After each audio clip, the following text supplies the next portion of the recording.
Welcome back mga ka-post no? So, kamusta mga poste natin dyan, no? Matibay na ba? So, katapos na po na tayo ng tatlong lesson, no?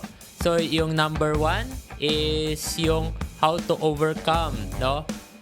Spiritual battles or how to overcome the world.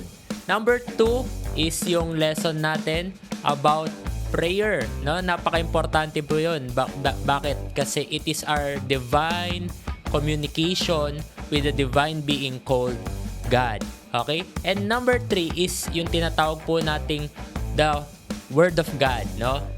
Our rights and bylaws in the kingdom of God. Ngayon po ay dadako tayo sa ating lesson number 4, which is associating with non-believers, no? So, sa kaharian po ng Diyos, kapag kalabas mo mula sa EGR, there are two communities na kailangan mong kaharapin. Ano yung mga community na yan? Okay, una yung right community, pangalawa yung wrong community. At ngayong araw na ito, we will be discussing how should we, no, associate with non-believers. It is natural for us to have friends, no, at to socialize with other people. We need this even as Christians to feel, para maramdaman daw po natin na tayo ay belong, tayo ay accepted. Kailangan po natin yung mga ka-friendships po natin. Hindi tayo pwedeng mag-isa sa buhay, no? And whether we like it or not, no, we need other people. Kailangan po natin ang ibang tao. No one is an island, no? Tapos sabi po sa Genesis 2:18, then the Lord God said, it is not good for man to be alone. Hindi maganda na nag-iisa ang nilikha kong tao, no? I will make him a helper suitable for him, no? So, makikita mo, kahit na gusto mong mag-isa, kahit ikaw yung pinaka-loner na tao sa buong mundo, kahit na sabihin na natin, no, na ayaw mong nakikipag-associate sa ibang tao, ayaw mong nakikisalamuha sa ibang tao, pero no man is an island. Kailangan pa rin po natin ang ibang tao, no? Loneliness and being a Christian cannot coexist. Hindi po pwedeng magsama ang pagiging lonely, no? Tanda, kaya po hindi na natin pwede gamitin sa FB, no? Feeling alone, no? Bakit? Kasi ang pagiging Kristiyano at loneliness hindi po dapat nagsasama. As a Christian, we need to know how to deal with our relations. Kailangan daw po natin malaman paano tayo makikisalamuha sa mga tao, no? With our fellow men in a way that they do not influence us. Bakit? Ako gusto ko po yung sinabi po ni Reverend Ricky, kamakailan lang po, dumating po siya sa church po namin, and sabi po niya, tinuturuan ko ang anak ko na siya yung mag-impluwensya sa mga kaibigan niya at hindi siya yung ma-impluwensyahan ng mga kaibigan niya. Ang basura, linalabas mo sa bahay at hindi mo ipinapasok sa loob ng bahay. Which is so true, no? Kaya bilang mga Kristiyano, pinag-checkan na po natin yung mga dati nating pamumuhay noong tayo ay nag-encounter God retreat. At ngayon pong nagpo-post encounter na tayo at nakakasalamuha po natin yung mga ka-friendships po natin. By all means, wag na po tayong babalik sa dati nating gawi. Wag na po tayong papadala dun sa dati nating mga gawi. Wag na po tayong magpapatukso papunta sa dati po nating pagkatao, no? Iniwan na natin yung dating tayo at linubog na yon, no? Namatay na yon kasama ni Kristo. Wag na po nating bubuhayin muli, no? So, either i-influence tayo ng ating mga ka-friendship, no? Dalawa lang naman yan eh. It's either i-influence nila tayo sa mabuti or i-influence nila tayo sa masama. Ngayon, sabi ko nga, it's up for us to decide. Every day is a choice. Whether gagawa ka ng mabuti or gagawa ka ng masama, nasa iyo ang desisyon. Pero ngayong nakapag-EGR ka na, pinapatibay po natin ang inyong pananampalataya at hindi lang ang iyong pananampalataya, ang inyong pundasyon para pagdating ng temptasyon, kapag dating ng mga pagsubok, para makita kung matibay ka na ba talaga, masusurpass po natin at magiging successful po tayo, ma-overcome po natin yung mga pagsubok na yon, no? In Jeremiah 15 verse 19, sabi po dito, "Therefore thus says the Lord, if you return, then I will restore you." Kung babalik ka sa akin, no? Ibabalik din kita, i-restore kita. Before me, you will stand. And if you extract the precious from the worthless, you will become my spokesman. They for their part may turn to you, but as for you, you must not turn to them. Ginawa kita, no? Isipin mo, pinagbayaran ng Diyos para tayo ay makabilang sa kanyang kaharian. Ginawa niya tayong anak, ginawa niya tayong tagapagmana, at hindi lang yun, no? Pero sabi niya, kung mananatili kang tapat sa akin, if you stand with me, no? You will extract precious from the worthless. Yung mga akala mong mga taong yung mga kaibigan mo na akala mo wala nang patutunguhan sa buhay, gagamitin ka ng Diyos para sila ay gawing kapaki-pakinabang sa kaharian ng Diyos, no?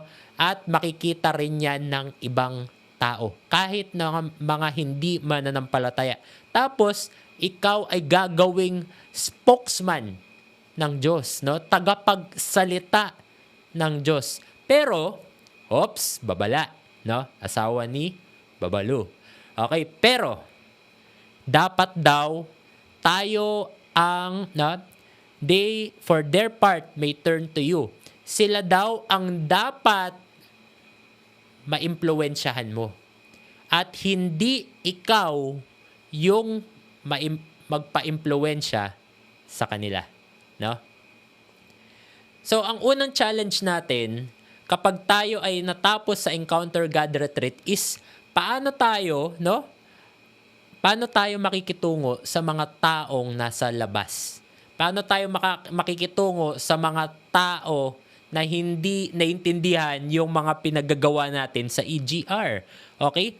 Other people around us. Kasama na po dyan yung mga friendship natin, yung family po natin, yung asot pusa mo, yung kapitbahay mo, yung mga nasa barangay mo, yung mga nasa eskwela mo, mga workmate mo, kasama po lahat yan, no? After accepting Christ, the first challenge, no, is facing other people. All of them are saying, no, lahat po sila ay tinitingnan ka. Anong tinitingnan nila sa'yo? Tinitingnan nila kung tunay ba talagang tinanggap mo ang Panginoong Hesukristo. Bakit? Kasi tinitingnan nila kung tunay ka ba talagang Kristiyano o nagpapanggap ka lamang. Don't tell me, no? Huwag mo sabihin sa akin, sasabihin pa ng iba sa'yo, huwag mo sasabihin sa akin, di ka na umiinom. Huwag mo sasabihin sa akin, di ka na naninigarilyo. Huwag mo sasabihin sa akin, di ka na nagbumura, nagdodroga. Huwag mo sabihin sa akin, di ka na magkakating classes. Huwag mo sabihin sa akin na ayaw mo na kaming pakisamahan dahil panay kaguluhan lamang yung dinadala namin sa buhay mo. No? Tapos may iba pa sasabihin nila, ay, naku, na-brainwash ka na. No? Nalinlang ka na ng church na yan. Dati, ang ganda-ganda ng samahan natin. Anong nangyari sa'yo? Okay? Pero tandaan mo, no? Binago ka na ni Kristo. Hindi ka na yung dating nilalang. Isa ka ng bagong nilalang ayon sa Bible. So, all of us will face the same situation.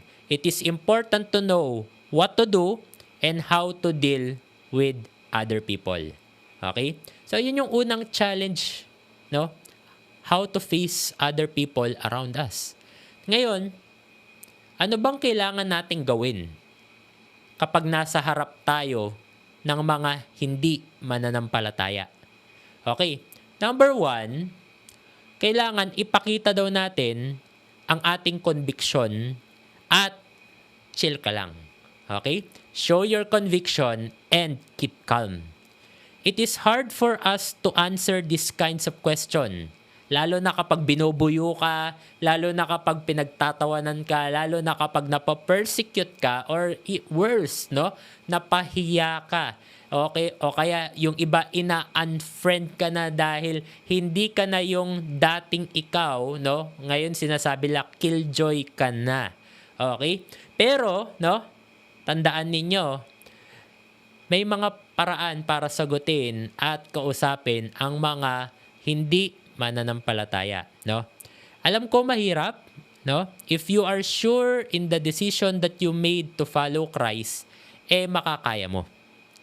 No, I have decided to follow Jesus, no turning back. So kung siguradong sigurado ka na without a doubt na ikaw ay tunay na tagasunod ng ating Panginoong Hesukristo, tinanggap mo ay isang relasyon at hindi relihiyon. Ngayong meron ka ng relasyon sa ating Panginoong Hesukristo, ngayon, mamimili ka na lang. Gagawin mo ba yung sinasabi ng mga kaibigan mo, yung mga inaalok nila sa'yo? Or gagawin mo yung tama at sasabihin mo sa kanila yung totoo? Okay? That this is without a doubt the only way this decision will give us security and conviction. Kung sure ka na ikaw ay tagasunod ng ating Panginoong Hesukristo, magkakaroon ka daw ng conviction. Ano ba yung conviction? Kapag may conviction ka, alam mo ang tama at mali. Ngayon, kapag alam mo yung tama at mali at napapalapit ka dun sa mali, magde-decide ka lang na gawin yung tama. No? So, ganun po ang conviction. Lahat po tayo na mga tao, no, meron po tayong ganyan.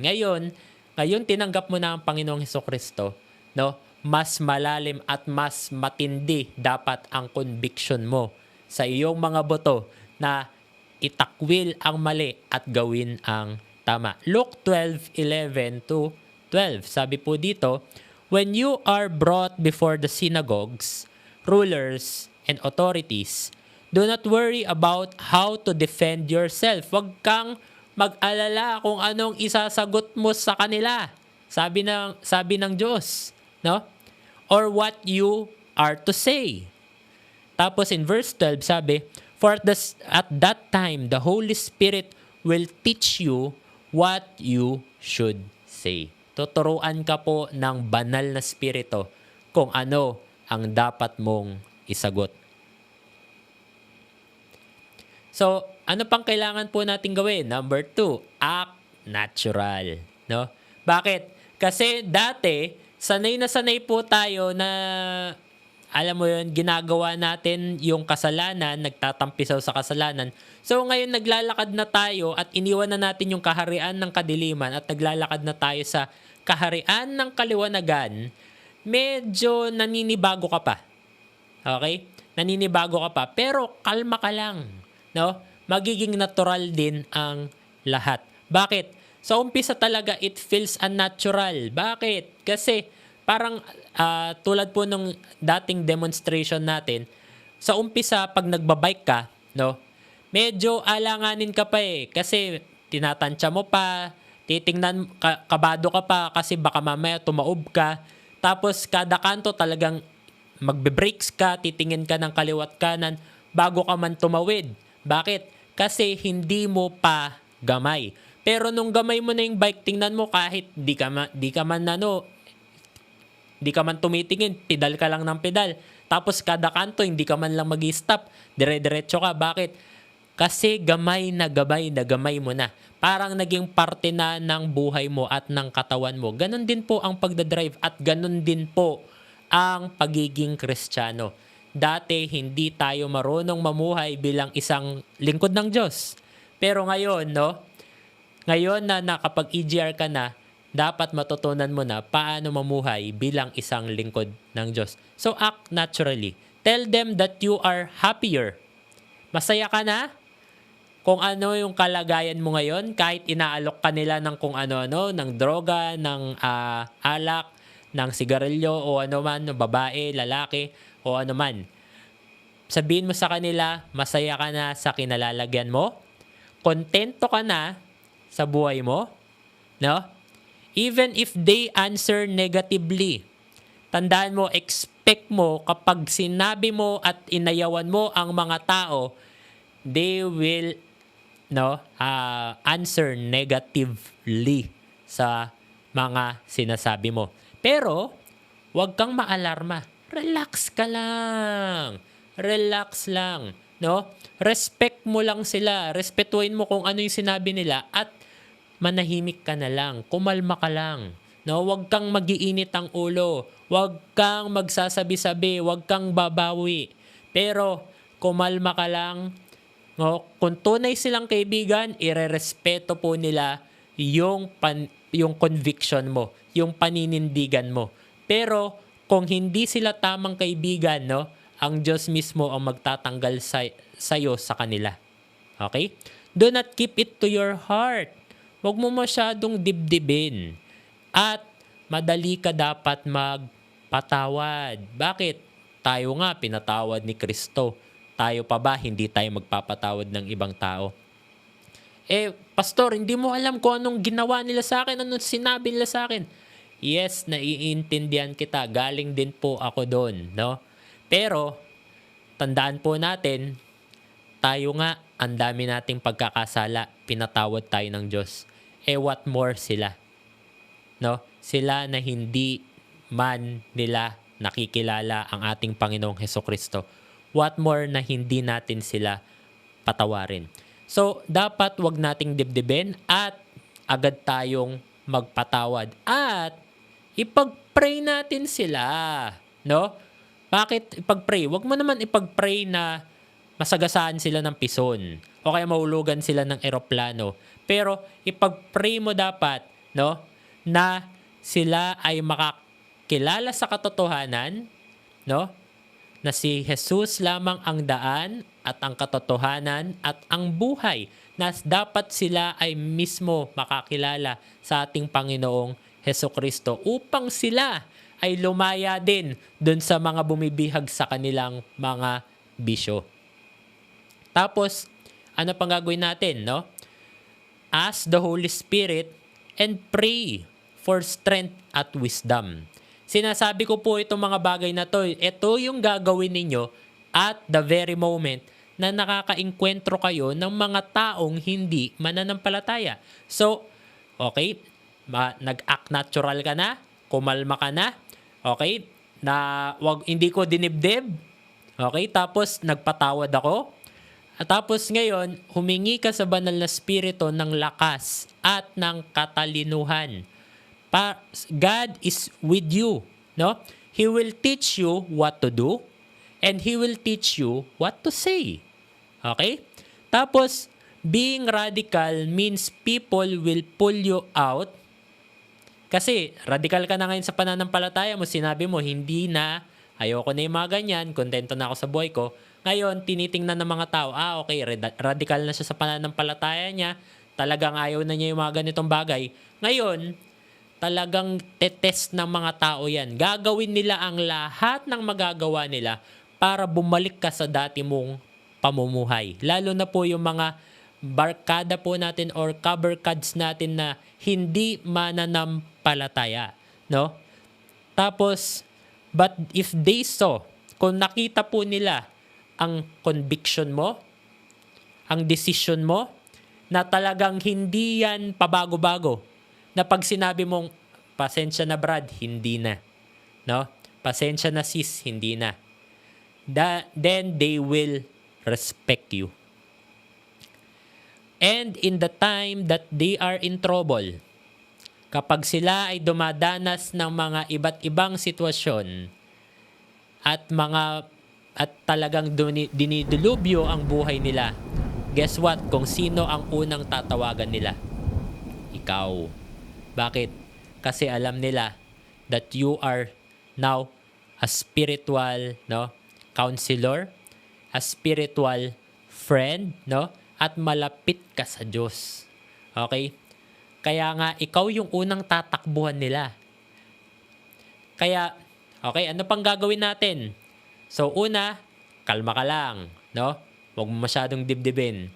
Ang pangalawa po dapat natin gawin is keep in mind that you want to be pleasing to God and not to please people. Tandaan po natin, hindi po natin pwedeng ma-please si Lord at ma-please ang mga tao at the same time. Yung mga people pleaser, nahihirapan po sila mag-please kay Lord. Bakit? Ang dami ko pong nakitang ganyan sa mismong mga simbahan na kapag po please sila ng please sa mga tao, yes po, yes ganito, yes ganyan, yes pastor, yes, lahat na lang. No? Kailangan the best yung ginagawa nila, pero hindi po nila nakikita yon as ginagawa nila for the Lord, but ginagawa nila for the people. No? Tandaan po natin, paano mo malalaman if you are pleasing people? Kapag hindi ka nakikita, kapag hindi ka na-appreciate, kapag hindi ka napapasalamatan, galit na galit ka, then we are pleasing people. No? Pero tandaan mo, if you are pleasing God, kahit walang nakakita sa'yo, kahit walang nag-appreciate sa'yo, kahit walang nakakaalam sa ginagawa mo, magpapatuloy ka. Kaya nga, yung iba po, no, pag nandyan po si pastor, talagang, akala mo, banal na banal. Pero, kapag wala na si pastor, no, kung dati Kristiyano, ngayon bumalik na sa pagka-Kristyanak, no? So, tayo po hindi tayo ganun. Praise the Lord. At hindi po kayo ganun. Kaya nga, I pray, no, na mapasa simbahan man, mapasa bahay man, mapasa trabaho man, mapasa school man, pare-parehas po yung itanatrato natin sa mga tao at hindi po tayo bumabalik sa dati nating gawi. The enemy, the devil, will make ways for you to be afraid and affected by what people will say. Concern na concern ka kung ano yung comments nila tungkol sa'yo. And he will deceive you and lie to you that you be rejected by people and give you fear that no one will accept you and want to associate with you. No? Tandaan mo, hindi lang yung mga kaibigan mo ang nag-iisang kaibigan sa mundo. Okay? Hindi ko naman sinabing ay unfriend nyo sila, iwanan nyo sila, i-block nyo sila. Pero tandaan ninyo, kapag binabatikos ka, kapag linalait ka dahil sa iyong pananampalataya, no? Minsan nagkakaroon po tayo ng takot na, naku, baka mamaya iwan nila ako, baka mamaya i-unfriend na nila ako, baka mamaya wala nang tumanggap sa akin. No? Tandaan mo kapatid, kung ganun po tayo, we are pleasing people. Kung lahat na lang ng gagawin na gusto nilang pagawa sa iyo, gagawin mo para lang mabilong ka, no? You are pleasing people. But if you are pleasing God, pag sinabi mo sa mga kaibigan mo, pasensya na pre, then, no, tayuan mo with boldness nang may tapang ang inyong conviction at huwag kang pabago-bago ng isip. Okay? Tapos, if we are ashamed of the Lord, kung kinahihiya daw natin ng Diyos, it only means that we don't love Him. Okay? Kung kinahihiya natin ang sinasabi nating mahal natin na Diyos, then ibig sabihin, hindi natin talaga siya mahal. Because we would rather please men for God. Sinasabi na sa'yo ng Diyos, huwag mong gagawin yan. Sinasabi na ng Banal na Espiritu, huwag kang iinom. Sinasabi na ng Banal na Espiritu, huwag kang babalik sa dati mong gawi. Pero dahil gusto natin i-please ang mga kaibigan natin, bumabalik po tayo. Tandaan po natin, no? Hindi po tayo pwedeng pag ganun. Kasi kung ganun lang po tayo, wala nang mangyari sa buhay natin at patuloy po tayong magiging slave ng kaaway. Okay? Anong kailangan natin tandaan? Ano ba yung key para makalaya tayo dito? Remind yourself, no? kailangan ipaalala mo sa sarili mo kung ano ang sakripisyo ng Panginoong Jesus sa krus ng Kalbaryo para sa iyong mga kasalanan. At dahil mahal na mahal ka niya, alalahanin mo ang kabutihang loob ng Diyos. No? At pagkatapos mong alalahanin at nararamdaman mo na yung pagmamahal na yon, then decide for yourself that the sacrifice of Christ will not be in vain in your life. Na ang sakripisyo ni Kristo na ginawa sa krus para sa buhay mo, para ikaw ay lumaya sa mga bagay na yan, ay hindi mababaliwala dahil bumalik tayo sa mundo. Show people whether by words or deeds. Words, kung ano yung lumalabas sa buwangan natin, at kung anong ginagawa natin. Madali po kasing magsabi ng I love you.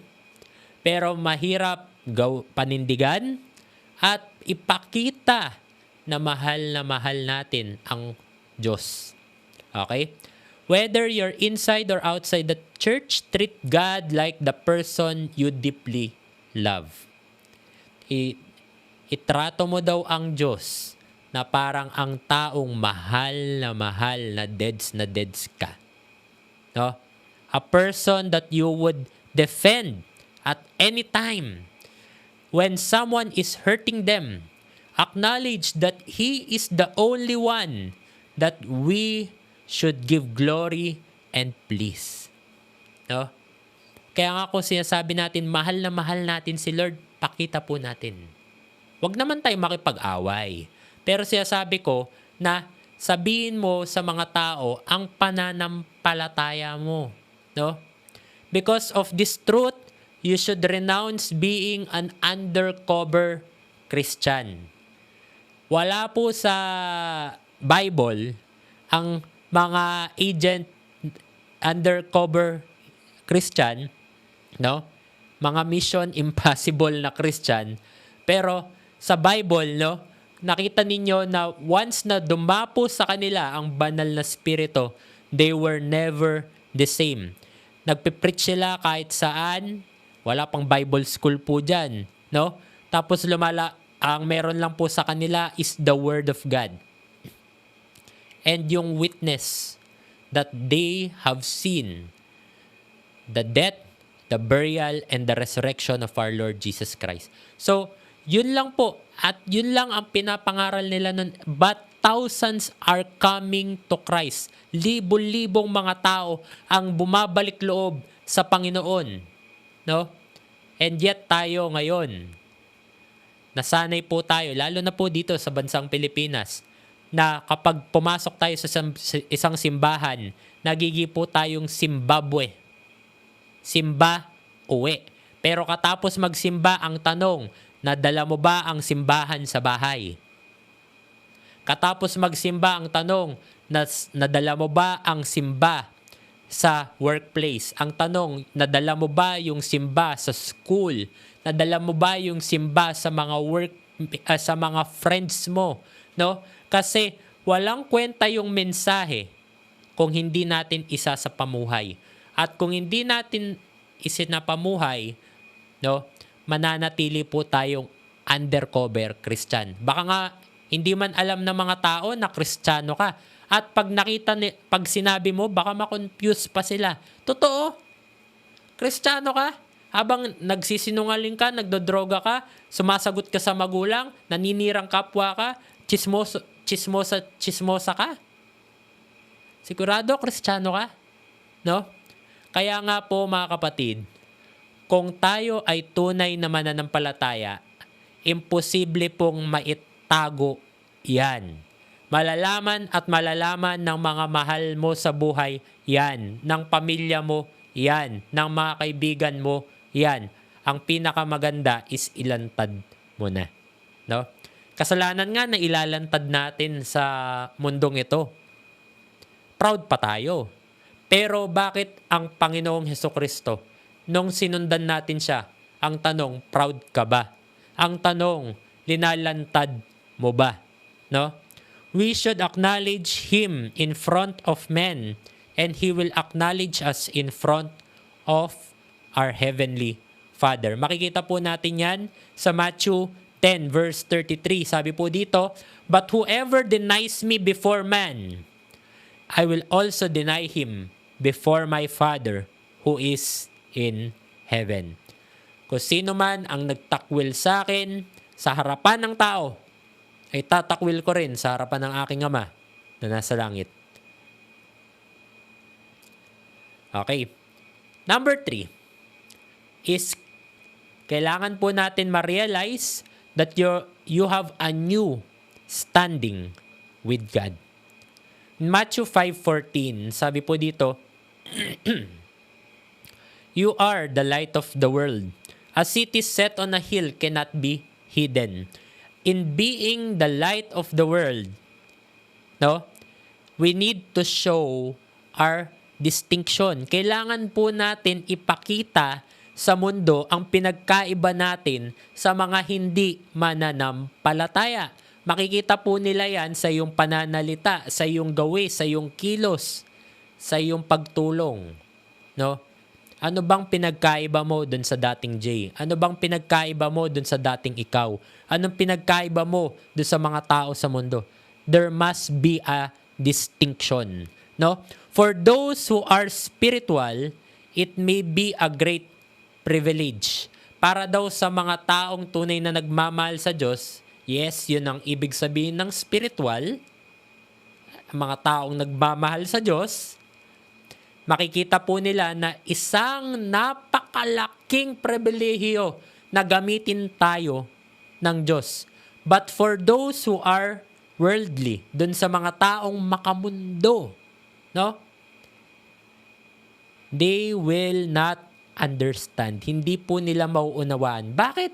Bakit ako kailangan gamitin ng Diyos? Ang dami naman dyan. Nandiyan naman si pastor, nandiyan naman si padre, nandiyan naman yung mga ministro. Bakit kami kailangan gamitin ng Diyos? Ang tanong, no? Ikaw nga yung gustong gamitin ng Diyos eh. Ikaw yung nakatanggap ng liwanag nung pumasok si Kristo sa buhay mo. Bakit hindi mo i-share yung liwanag na yan? Meron ka dapat bagong katayuan sa harapan ng Diyos. Nagsisilbi kang liwanag sa mga taong nasa dilim. At hindi ka dapat nagiging dilim dun sa mga taong nasa kadiliman. Pero bilang isang Kristiyano, you should be the light. In 1 Corinthians 2:14, sabi, "But a natural man does not accept the things of the Spirit of God, for they are foolishness." Kalokohan ang sa mga tao, no? Sa normal na tao, sa natural na tao, sa makamundong tao, kalokohan ang mga bagay na spiritual, no? At hindi nila ito maunawaan, and he cannot understand them because they are spiritually blind or appraised, no? Hindi po nila ito makita. So this is why people in the world won't understand you. But you need to be convinced about yourself and about your conviction. Kailangan makumbinsi mo muna talaga yung sarili mo na talagang susunod na ako kay Kristo. No? Kaya nga bago po tayo magpabautismo, dapat 100% without a doubt na ikaw ay tunay na mananampalataya ng ating Panginoong Hesukristo at wala ka ng ibang susundan kung hindi lamang siya. That the truth you receive, no, is the only way. And time will test. Ang panahon lang ang magtetest kung tunay ba talaga ang conviction mo. Ephesians 3 verse 20, sabi po dito, "Now to him who is able to do far more abundantly, more beyond all that we ask or think, according to the power that is at work within us." So, meron palang power that is working in us. Kaya nagbabago tayo araw-araw. Kaya inaayos tayo ng Diyos araw-araw. Because God is on your side. Everyone will see that the God you serve is all powerful and alive. No? Makikita nila ang kapangyarihan ng Diyos, na buhay ang Diyos, dahil kasangga ka ng Diyos. In being the light of this world, those people who are in darkness will be exposed. Kapag dumating ang liwanag sa kadiliman, imposibleng magtago ang kadiliman. Bakit? Kasi pag nandyan na ang liwanag, lahat ng nasa kadiliman ay makikita. No? Kaya ngayong mga tao na nagtatago sa dilim at sarap na sarap sila sa kasalanan nila, kapag ikaw humindi ka sa kanila at nandyan ka lang, gigil na gigil sila. Bakit? They are being exposed. No?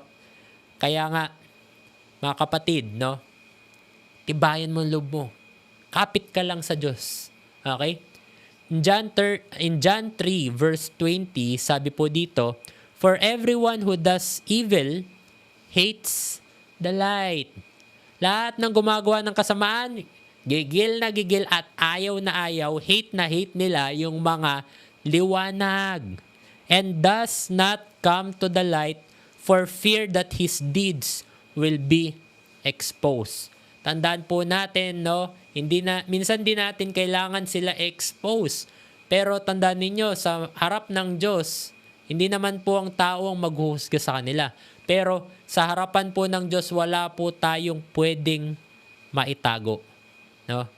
Kaya po mga kapatid, kung tunay ka mga Kristiyano, praise God, I congratulate you. Bakit? Kasi you became a light sa mga taong nasa kadiliman. Kung magpapatuloy tayo sa kanya mga turo, kung kakapit tayo sa kanya, kung mananampalataya tayo sa kanya, kung talagang kakapit tayo sa pananalangin at wala tayong ibang asahan kung hindi lamang ang ating Panginoong Hesukristo, then magiging liwanag ka ng mundong ito. Actually, may nagtanong nga sa akin one time, sabi niya, "Pastor, anong susi sa pagiging spiritual?" Well, simple lang. Sagot ko sa kanya. Sabi ko, kailangan mo lang magkaroon ng relasyon sa ating Panginoong Hesukristo. Paano po ako magkakaroon ng relasyon? Okay, number 1, kailangan mong manalangin. Number 2, kailangan mo ang salita ng Diyos. Nagde-devotion ka ba araw-araw tapos napakamot siya? Yun lang. Yun lang ba kailangan ko para maging spiritual? Oo. Yun lang.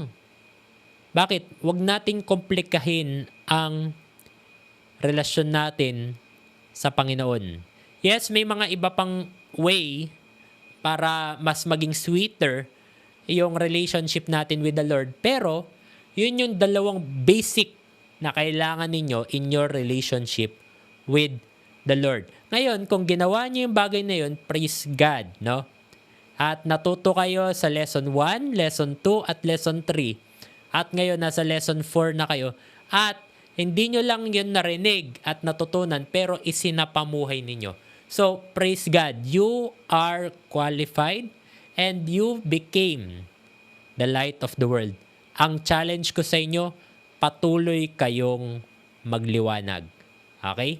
Lagi dapat kayong full battery sa karya ng Diyos. Lagi kayo nagpaparecharge through prayer and the Word of God. Because of this, people in darkness will reject you, persecute you. They will try to pull you back to the darkness, to the sinful life where you came from. But God's commandment for us is in Proverbs 1 verse 10 and 15. Sabi dito, "My son, if sinners entice you, do not consent." Huwag kang kakagat. Kahit ano pang gawin nila sa'yo, huwag kang kakagat. "My son, do not walk in the way with them. Keep your feet from their path." Keep your feet from their path. Ako po, gustong-gusto ko yung example po ni Joseph the Dreamer. Nung pong inaakit po siya ni Potiphar, or yung asawa ni Potiphar, Joseph, sipingan mo ko. Sabi po nung asawa. Sabi sa Bible, araw at gabi, no? Hindi niya tinitigilan akitin si Jose. Pero sabi po ng Bible, no, isang araw talagang sinabi nung asawa, sipingan mo ko, Joseph. Tapos talagang dinakma daw niya sa damit si Jose. At anong ginawa ni Jose? Kumaripas ng takbo. Sana po ganun po tayo pagdating sa mga taong nag-aalok sa atin ng mga hindi magandang bagay. Na kapag po hindi po tayo tumatakbo papunta dun sa tukso, pero lumalayo po tayo dun sa source ng tukso. No? Tandaan po natin, kung sinabi mong susunod ka na sa Panginoong Hesukristo, there will be challenges. No? Tapos, number 4 is look for new community of friends. Okay? A believer without having friends with his fellow believers will have a hard time in becoming stable and strong Christian. Mahirapan po kayo kung wala kayong mga kapwa Kristiyano na nagpapalakas sa inyo. Kaya praise God, meron po tayong cell group. Praise God, meron po tayong church. Doon po, marami po tayong makakasalamuha na mga tao na pwedeng magpatibay sa atin. No? In Proverbs 18 verse 24, sabi po dito, a man of too many friends comes to ruin, but there is a friend who sticks closer than a brother. Okay? Tandaan ninyo, kung talagang mga tao na inalaw mo sa buhay mo para patatagin ang pananampalataya mo, yun yung mga tunay na kaibigan at sila ang mga tunay na mananampalataya na dinala ng Diyos para patibayin ka, no? Kaya nga sabi po sa salita ng Diyos, one day daw tinatawag ni Maria at ng mga kapatid ni Jesus, si Jesus. Sabi nung mga alagad, Jesus, yung nanay mo at yung mga kapatid mo nasa labas, tinatawag ka. Tapos sumagot si Jesus, sino ba ang aking ina at ang aking mga kapatid kung hindi ang mga taong gumagawa ng kalooban ng Diyos? So, those people who sticks closer to you than a brother, no? Those are the people that will direct you towards the will of God. Yun yung mga taong magtutulak sa iyo patungo sa paggawa ng kalooban ng Diyos. One of the most sure way to be established in the Lord is to be connected to a local church under a pastor, no, that will shepherd you, and a cell group that will help you. Kaya po napaka-importante, hindi ka lang nag-attend ng church, pero dapat nagsasubmit ka rin po dun sa authority na binigay ng Diyos, which is your pastors and those ministers, those cell leaders. Mag-submit ka rin po, no? Bakit? Kasi kung hindi po tayo nagpapapastol sa kanila, madali po tayong maligaw ng landas. Tandaan po natin, dati nung nasa mundo po tayo, baloktot yung tama at yung mali. Ngayon, inaalam pa lang natin kung ano yung tama at ano yung mali through the Word of God. So, may mga gagawin ka, may mga decision ka.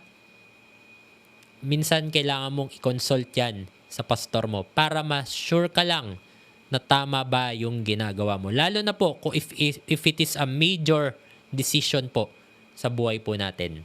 Okay?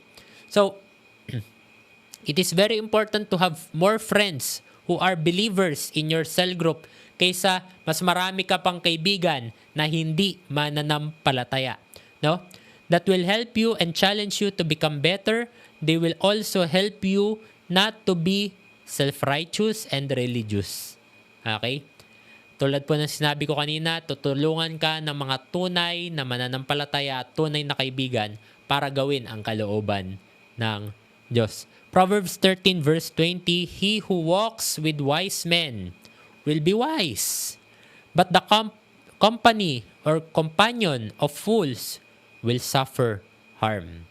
Kaya nga nasa inyo na po kung sino yung gusto nyong pakisamahan, whether the company of fools or the company of the wise. It is not good for believers to be close to people who will have a negative influence sa buhay po nila.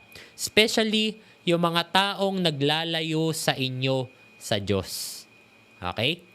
Tell me who your friends are and I will tell you. And I will tell you who you are. So, kung sino yung laging nagda-download, nakaka-impluwensya sa buhay mo, mostly, no? Yun yung nagiging ikaw.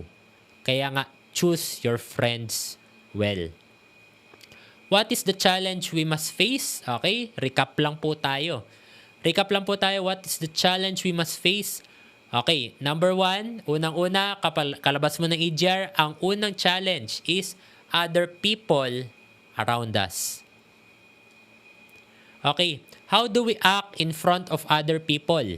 Paano daw tayo makisalamuha sa harapan ng ibang tao? Okay, number 1, show your conviction at keep calm. Okay, number 2, keep in mind that you want to be pleasing to God and not to please people. Number 3, realize your new standing with the Lord. Okay? Number 4, look for a new community of friends. Okay? So, sagutan po natin to.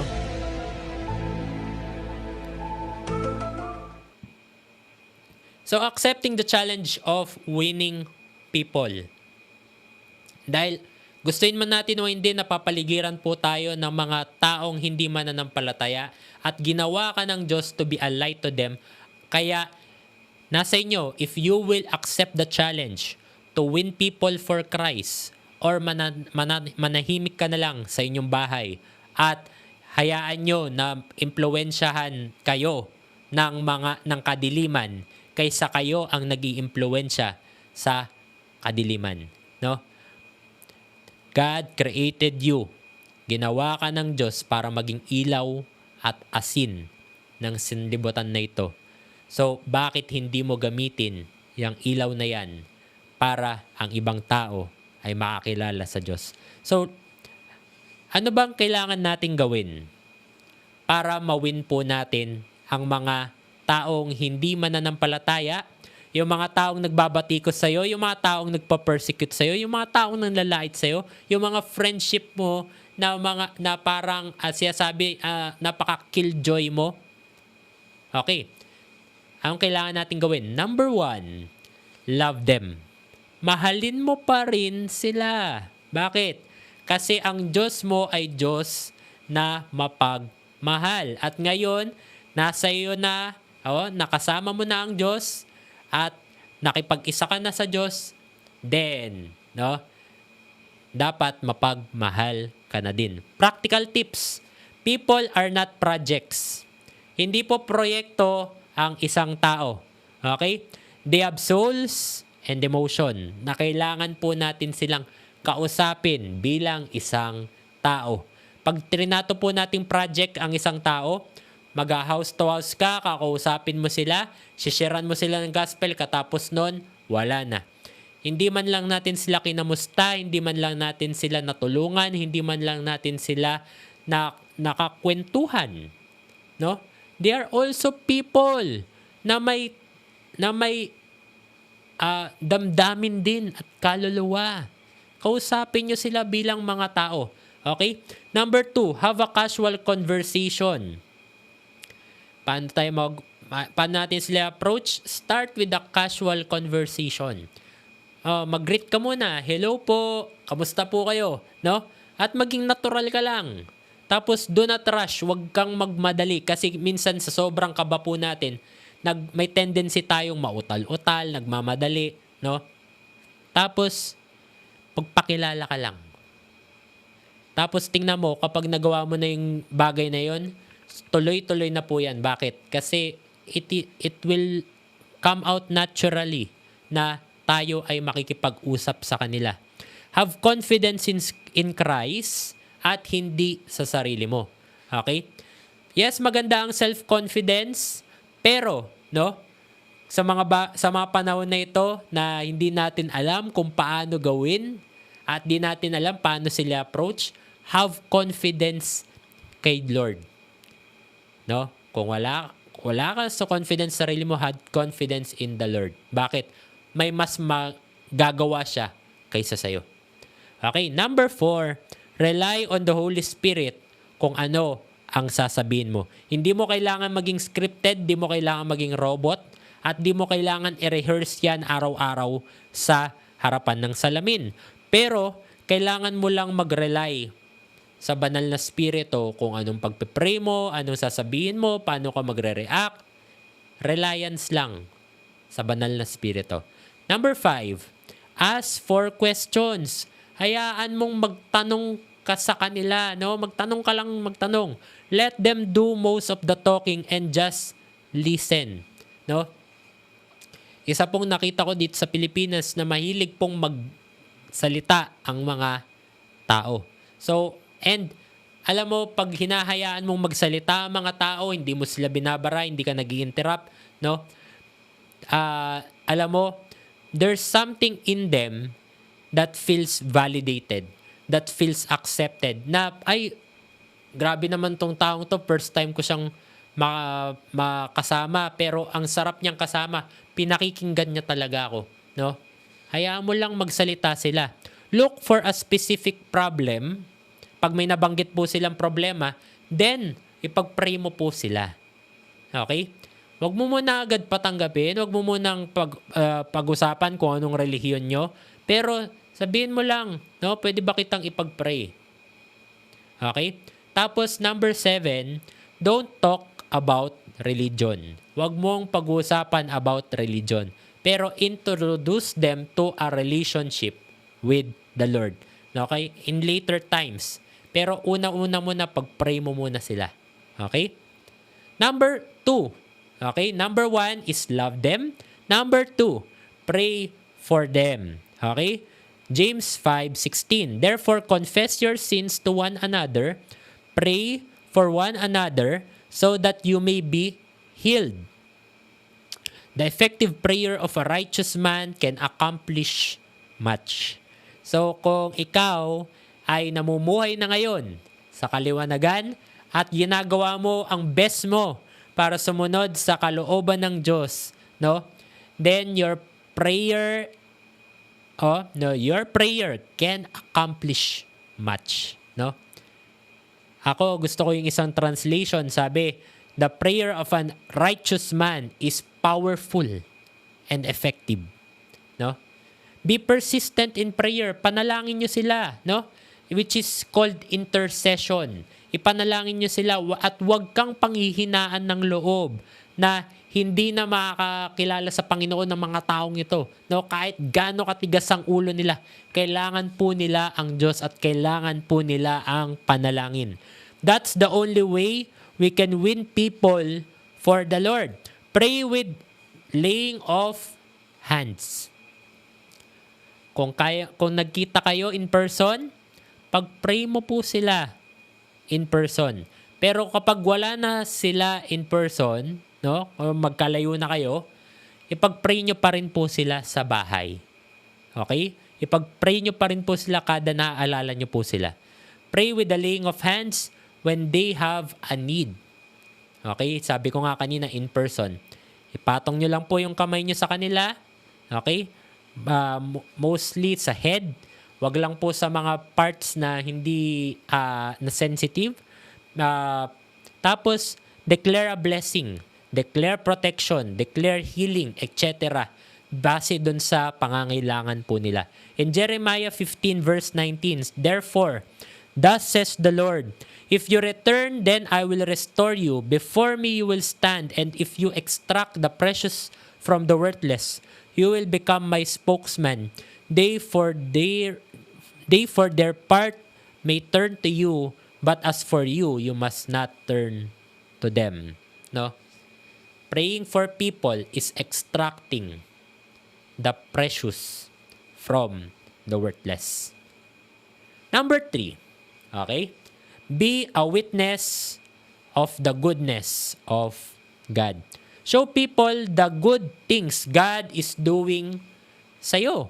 No? At wag mo lang ikwento yung mga ginawa sa'yo ng Diyos 10 years ago. Pero ikwento mo yung recent na ginagawa ng Diyos sa buhay mo. Okay? The greatest thing we could share is a changed life in Christ. Kung paano ka tinouch ng Diyos at paano ka binago ng ating Panginoon. Acts 1:8 sabi, "But you will receive power when the Holy Spirit has come upon you, and you shall be my witness." Okay? Witnessing means, no?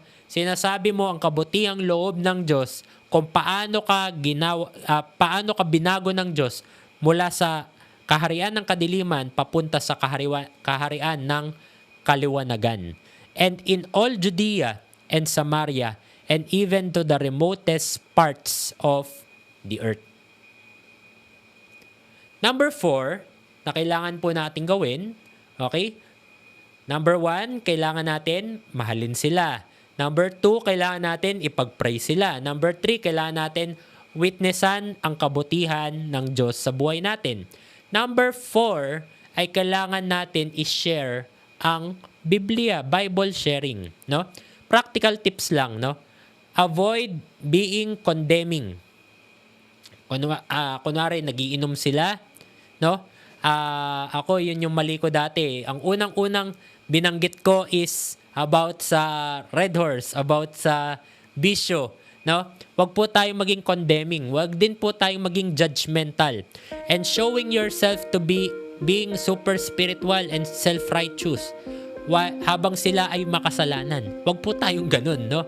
Number 2 is avoid using church lingo. Ano yung mga church lingo? Like, hallelujah, justification, sanctification, renounce, repentance, at marami pa pong iba. Huwag po nating gagamitin yon sa mga taong hindi mananampalataya. Bakit? Hindi po nila maiintindihan. Okay? This is good inside the church, but may be weird. Weird talaga, no? Pagdating sa mga hindi mananampalataya. Number 3 is avoid speaking in tongues sa harapan ng mga hindi mananampalataya. The more that they will not understand it. Okay? Number 4, avoid forcing your beliefs and doctrines to other people. Bakit? Kapag po fino-force natin sila na tanggapin yung paniniwala natin, dumarating po yung punto na na-offend po sila, yung iba po nagre-retaliate, at yung iba po nakikipagdebate. Hindi po tayo ganun, no? Kung gusto mong respetuhin ka, respetuhin mo din sila. The more that they will not understand, no? The Holy Spirit is the only one who can open the hearts and mind of the people around you at hindi ikaw, no? Huwag mong kukunin ang role ng banal na spirito sa buhay mo. Okay? Avoid debate. Okay? Tanggalin mo 'yan sa atin, no, kapag inaabot po natin ng mga hindi mananampalataya at useless arguments. This will force them to go away from God. Ayaw po natin yun. Gusto nga natin ilapit sila ng salita ng Diyos patungo sa Diyos, no? Recap. Paano natin mawiwin ang mga tao? Number 1, love them. Number 2, pray for them. Number 3, be a witness of the goodness of God. Number 4, Bible sharing. Okay? Okay. Sagutan po natin to.